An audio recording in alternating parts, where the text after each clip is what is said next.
De l'oracle de Delphes aux francs-maçons en passant par les Templiers, les sociétés secrètes existent dans toutes les cultures et agissent dans l'ombre depuis les premières heures. Les sociétés secrètes existent depuis l'apparition des premières grandes civilisations, sous la forme de cultes religieux, d'associations politiques ou encore de fraternités universitaires. Comptant dans leur rang des philosophes, des artistes, des présidents et même des astronautes, les membres menaient généralement leurs affaires en privé, cachant leurs activités et parfois leur identité au public. Certains utilisaient des poignées de main et des symboles secrets, tandis que d'autres portaient des vêtements ou des bijoux codés. Ils renversèrent des dirigeants et remodelèrent des nations, influencèrent des écrivains et des artistes, et changèrent la façon dont les humains pensaient à Dieu. Et ils existent encore de nos jours. Que faisaient-ils exactement dans l'ombre? Que cachent leurs mystérieux rituels? Voici les véritables histoires de certaines des sociétés les plus secrètes de l'histoire. Dans la Grèce antique, les citoyens qui avaient une question importante à poser pouvaient solliciter la sagesse des dieux par le biais d'oracles, et il n'existait pas d'oracle plus influent que celle de Delphes. Au maximum de son influence entre les 8e et 6e siècles avant notre ère, ce temple massif dédié au dieu Apollon se trouvait au cœur du sanctuaire de Delphes qui, la plupart du temps, servait de lieu de culte. Mais 9 jours par an, le temple se transformait en oracle lorsqu'une médium, appelée Lapithie, recevait un groupe limité de visiteurs sélectionnés pour les dons importants qu'ils avaient faits. Au jour fixé, Lapithie, généralement une jeune femme originaire de Delphes, buvait et se baignait dans les eaux de la fontaine Cassoti. Elle entrait ensuite dans le temple pour prendre place dans le sanctuaire intérieur, la dit-on. L'oracle elle-même ne parlait jamais. Au lieu de cela, elle entrait en transe, provoquée, selon l'historien grec Plutarque, par de mystérieuses vapeurs, se tordant et convulsant tout en émettant des sons et des cris étranges. Les prêtres interprétaient ces paroles et produisaient une réponse, et étaient ainsi dorés d'un pouvoir énorme, surtout si la question portait sur des sujets politiques importants. Les mystères mithriaques, ou mitraïsme, une société secrète qui se développa au 1er siècle de notre ère dans tout l'Empire romain, en grande partie grâce à sa popularité auprès des troupes romaines, s'inspirait d'une divinité indienne et perse connue sous le nom de Mitra, censée être née d'un rocher. Dépeint comme un dieu sauveur, Mitra était souvent représenté en train d'abattre un taureau sacrificiel ou de partager un banquet avec Sol, le dieu du soleil. Nous ne savons pas grand-chose du fonctionnement interne de ce culte exclusif, mais l'accent aurait été mis sur la glorification de la guerre, la victoire sur le mal et l'obtention du salut. Tous les candidats devaient passer cet niveau complexe d'initiation, y compris les sacrifices d'animaux, avant d'être considérés comme des membres à part entière ou signes d'Exioi, scellés par une poignée de main.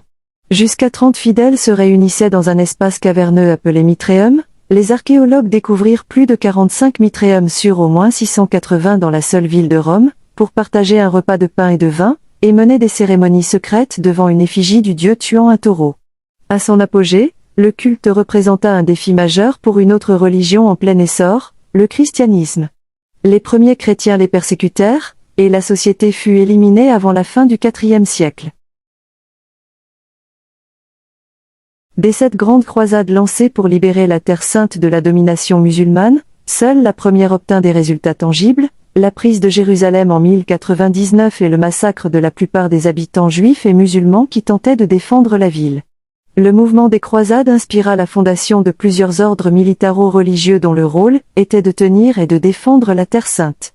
Les plus célèbres étaient les Templiers. Formés vers 1119 lorsque Baudouin II, alors roi de Jérusalem, chargea un groupe de chevaliers de protéger tous les pèlerins chrétiens en Terre sainte, les Templiers de l'ordre du Temple étaient facilement reconnaissables à leur robe blanche marquée d'une croix rouge. Ils développèrent une expertise particulière en matière de finances et devinrent rapidement l'une des plus puissantes organisations chevaleresques. On leur attribue même le développement d'un nouveau système bancaire. Après la défaite des croisés lors du siège de Saint-Jean d'Acre en 1291 et leur fuite de la Terre sainte vers Chypre, les Templiers n'entreprirent jamais de nouvelles missions.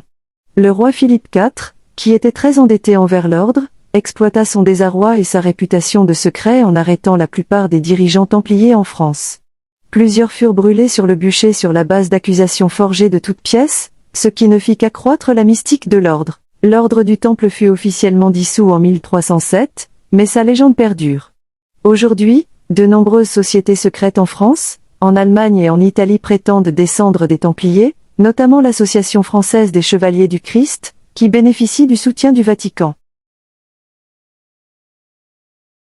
Connus pour leurs tabliers blancs, leur poignée de main secrète et leur symbole mystérieux, les francs-maçons auraient participé à la préparation des révolutions américaines et françaises et à la conception de la ville de Washington.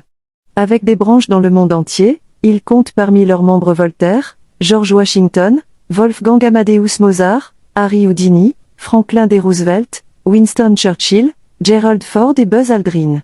Les origines de cette mystérieuse organisation sont obscures, mais elle aurait vu le jour en Europe dès le Moyen Âge. Les premiers membres étaient une guilde de maçons ou de tailleurs de pierre professionnels qui, contrairement à la plupart des autres roturiers, avaient les moyens de voyager dans différentes villes et différents pays, ce qui donnait à ces artisans une vision du monde unique et libérale qui transcendait les coutumes locales. Au fil du temps, les francs-maçons diminuèrent le travail de la pierre pour discuter des idées philosophiques et intellectuelles occidentales fondées sur le siècle des Lumières, dont l'antimonarchisme, le gouvernement constitutionnel et le républicanisme.